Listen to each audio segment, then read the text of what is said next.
Hey, everyone, and welcome back to the EcoHub podcast for another deep dive. Yeah, great to be back. Today, we're tackling the Japanese economy. And, well, honestly, it's a bit of a puzzle. It really is. We're looking at this report from Zuho Research and Technologies called Challenges for the Japanese Economy as Seen in Corporate Voices. And they've got some really interesting insights in there. What really stands out is that they've analyzed over 25 years worth of corporate sentiment, mainly from Bank of Japan surveys and hearings. So this is like we're hearing directly from businesses, getting their unfiltered take on what's been happening in Japan's economy for like decades. For a very long time, yeah. All right, I'm already hooked. Paint me a picture. What's the overall vibe? Okay, so picture this. It's the 80s. Japan's economy is booming. Everyone's like, yeah, things are great. Optimism is in the air. Right. Then, bam, the asset bubble bursts in the early 90s. Ooh, yeah, that's a big one. It's like someone just hit the stop button on the party, and everyone's left standing there wondering what just happened. It's a mess to clean up. Total mess, yeah. Okay, I know a bit about the bubble bursting. Okay. But for businesses on the ground, what did that actually look like? Okay, let's say you're a restaurant owner in Tokyo back then. Right. You just took out a loan to expand, right? You're thinking, things are booming, this is going to be great. Gotcha. Suddenly, nobody's coming in. Customers are tightening their belts. Right. You're stuck with this debt and a half-empty restaurant. That's a nightmare scenario. Total nightmare, yeah. Yeah. And this is what happened to so many businesses. They got super risk-averse. Makes sense. In fact, investment actually dropped like 15% in the years after the crash. Wow. And they just started hoarding cash. Like it was going out of style. Exactly. Okay, so batten down the hatches, weather the storm. Yeah. But this report's about long-term challenges, right? So how does being cautious play out for decades? So that's where it gets really interesting.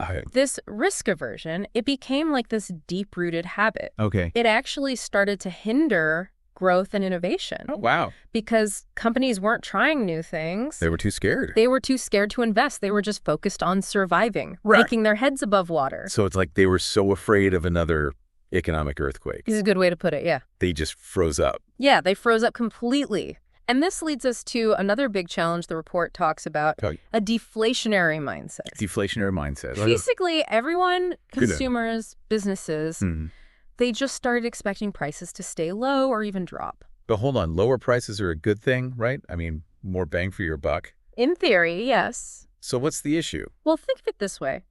You're a car manufacturer known for like top-notch, innovative cars. Right. And suddenly your customers, they're so fixated on price. They're willing to sacrifice quality to get that lower price. Oh, I see. It becomes this race to the bottom. Instead of trying to make the best car possible. Exactly. You're just trying to make the cheapest car possible. Exactly. And it's not just cars, it's everything. Right. So you end up in this situation where businesses, they can't raise prices. Even if their costs go up. Even when costs are going up. The report actually says that for almost 2 decades, the core consumer prices were basically flat. That's wild. It's a long time. That is a long time to be stuck in a low-price rut. It really is. But who's to blame here? It's a good question. Is it the consumers demanding these lower prices? Yeah. Or are businesses conditioning them to expect them? You know, that's the million-dollar question. Yeah. And the report actually presents both sides. Okay. There's data that shows that consumers, understandably, after the bubble burst, were worried about the economy. Of course. And they prioritized low prices. Makes sense. You want to get the most for your money. Exactly. But this, of course, put a lot of pressure on businesses who were already dealing with the fallout of the bubble.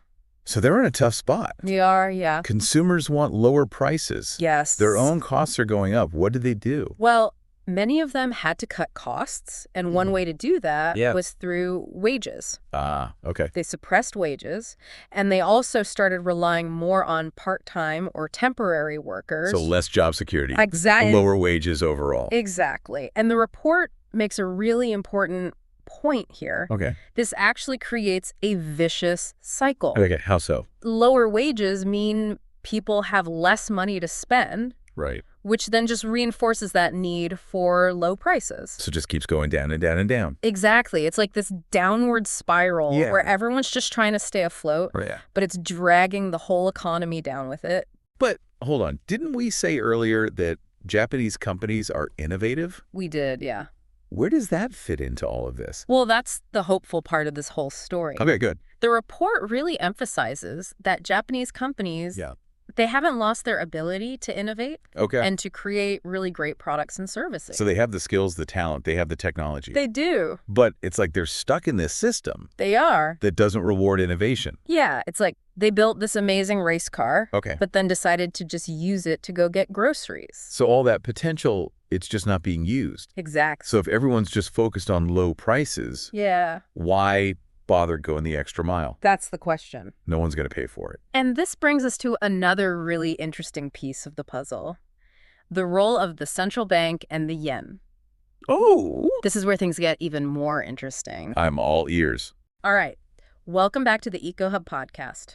Before the break, we were talking about this good enough trap in Japan. Right. And how it all ties into this deflationary spiral. It's a bit like they build this amazing race car, but then they just use it to get groceries, right? That's a really good analogy. And what makes it even more interesting is that the report didn't just rely on, human analysis. They actually used AI to dive into those corporate voices. Wait, hold on. AI. Like they fed 25 years of corporate statements into a computer. Well, not exactly, but you're on the right track. And said, figure out Japan's economic woes. Kind of. They use this really sophisticated language model, similar to, ChatGPT, to analyze the sentiment, the recurring themes in all that data. Okay, that's pretty cool. Okay. So what did the AI detective uncover? Any big surprises? One of the most striking things was just how deeply entrenched this deflationary mindset had become. Okay. After the bubble burst, consumers got worried about the economy. Yeah, makes sense. They started prioritizing lower prices above everything else. That's understandable. Yeah. When times are tough, you want to make sure you're getting the most bang for your buck. Exactly. But this put a ton of pressure on businesses who were, already reeling from the bubble bursting. Right. They're trying to recover. Exactly. And they couldn't raise prices even when their costs went up. So they're stuck between a rock and a hard place. Totally. Consumers want lower prices, but their own costs are increasing. Yeah. So what did they do? How did they survive? Well, a lot of them were forced to cut costs. And one of the main ways they did that was through things like wage suppression and an increase in non-regular employment. So more part-time jobs, less job security, lower wages overall. Exactly. And the report highlights how this actually created a vicious cycle. Okay, I'm seeing a pattern here. How so? Lower wages mean people have less money to spend. Right. Which then just reinforces that demand for low prices. It's like a downward spiral. Exactly. Everyone's trying to stay afloat, but it just drags the entire economy down.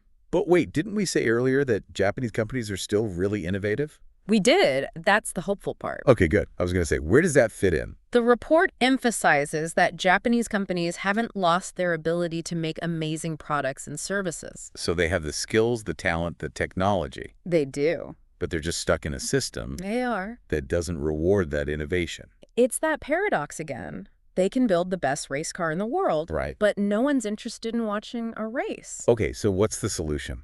How do you break out of this low price, low growth cycle? Well, the report suggests that a big part of the answer lies in shifting consumer mindsets. Okay. It's about convincing people to value quality and innovation, even if it means paying a little bit more. But that's easier said than done, right? It is. We're all conditioned to look for deals and bargains. It's almost like a reflex at this point. I know, but it's not impossible. Think about the craft beer industry, for example. Okay.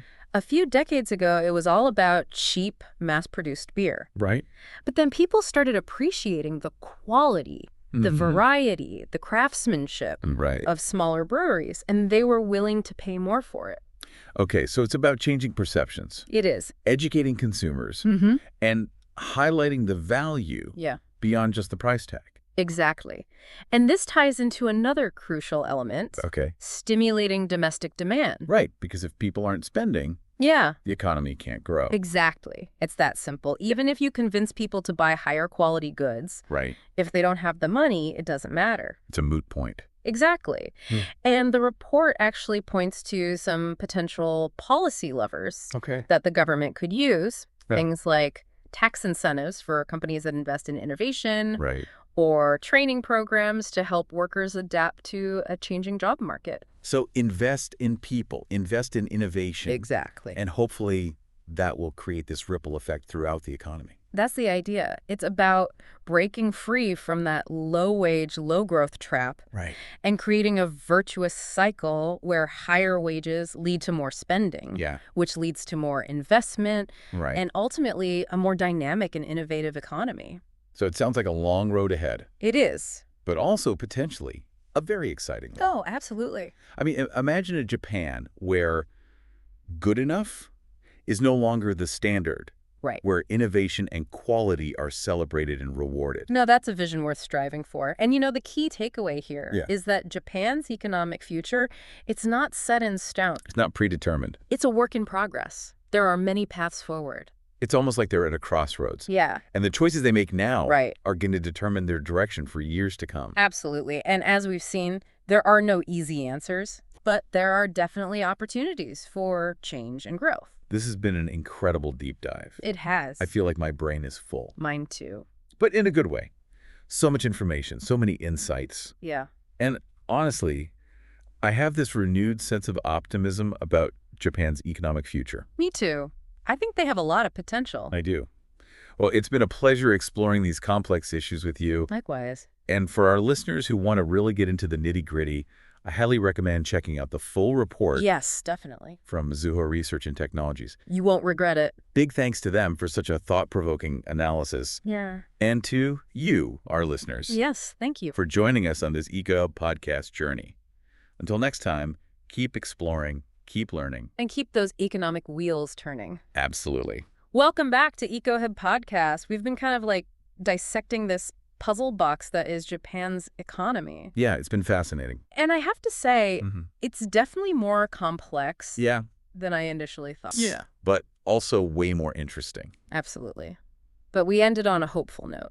We did, yeah. We were talking about how if Japan shifts its focus away from just the exchange rate, there's more room to breathe, more room to try new things. Yeah, like there's potential there. So let's talk solutions. I know the report doesn't give us no magic wand. Magic wand, right? Yeah. But does it give us any promising avenues, any hints of what a path forward could look like?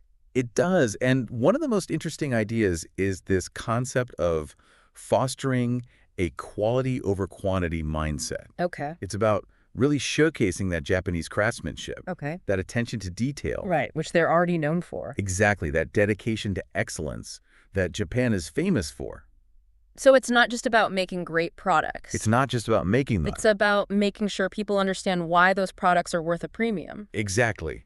It's about the storytelling. It's about highlighting that value proposition. I like that. Think of it like a luxury watch, right? Oh. You're not just paying for the timekeeping. No, you're paying for the brand. You're paying for the history, the craftsmanship, the prestige. Yeah. Okay, so we need to rebrand Made in Japan. Kind of, yeah. As something more than just affordable. Exactly. It needs to represent quality, innovation, even a touch of luxury. Yeah. But how do you get consumers on board with that? Right. Especially after decades of being conditioned to just look for the lowest price. It's a challenge, but there are examples out there. Look at the organic food movement, right? Okay.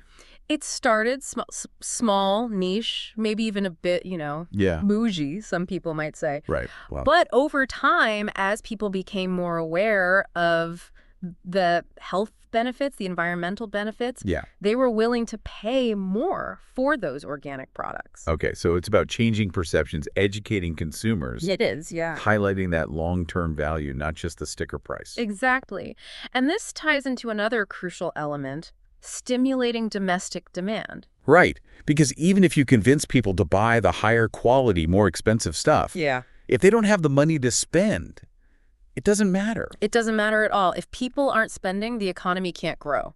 Simple as that. Right. It's fundamental. So what can be done? Well, the report points to some potential things the government could do. For example, tax incentives for companies that invest in innovation. Okay. Or training programs. Right. To help workers adapt to a changing job market. So it's about investing in people. Exactly. Investing in innovation. Yeah. And hopefully that creates that ripple effect throughout the economy. That's the hope. Yeah. It's about breaking free from that low-wage, low-growth trap. Right. And creating that positive cycle where higher wages lead to more spending. More spending leads to more investment and a more dynamic, innovative economy. Precisely.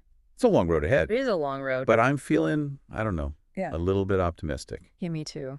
I mean, imagine a Japan where good enough is no longer the standard. I love that. Where innovation and quality are celebrated and rewarded. That's the dream. Yeah. And, the key takeaway here is that Japan's economic future, it's not set in stone. It's not predetermined. They have choices to make. It's a work in progress. They're at a crossroads. They are, and the path they choose will determine their direction for a long time. It's exciting and a little bit nerve-wracking, right? Yeah. Like the stakes are high. Absolutely. But, what we've seen today is that there are no easy answers. Right. But there are definitely opportunities for change and growth. I think that's a great place to end it. Yeah, I agree. This has been an amazing deep dive. It has been a really interesting conversation. I feel like, as I said before, my brain is full. Mine too. But in the best way possible. Yeah. So much information. Yeah. So many insights. It's been a pleasure exploring these complex issues with you. Likewise. And for our listeners who want to dig even deeper, I highly recommend checking out the full report. Yes, absolutely. From Mizuho Research and Technologies. Big thanks to them for such a thought-provoking analysis. Definitely. And to you, our listeners, for joining us on this EcoHub podcast journey. Thank you for listening. Until next time, keep exploring, keep learning. Keep those economic wheels turning. And we'll catch you on the next deep dive.